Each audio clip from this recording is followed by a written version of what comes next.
So. Schau mal, wie die Frau macht, ganz genau. Einatmen, so. Dann deine Hand vorne. Jetzt beugen. Ausatmen. Jetzt machst du gerade. Danach. So. Locker. Kopf bewegen. Kopf.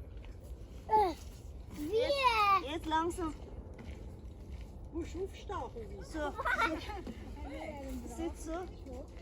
Die Frau zeigt dir, wie das geht. So. Sicher nicht. Nein, wenn ich am Tür komme, dann nicht. Einatmen nicht vergessen. Ne? Jetzt Einatmen. so. Nochmal auf den Kopf.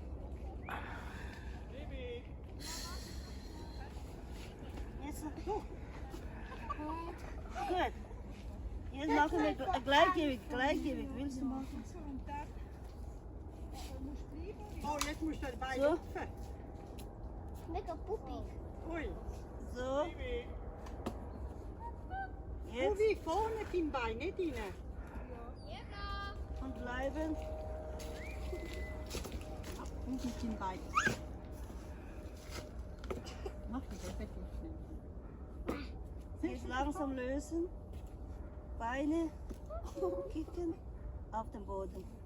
Hast du gesehen, wie sie das so können? Jetzt andere Seite, ja? So. Und das andere Bein?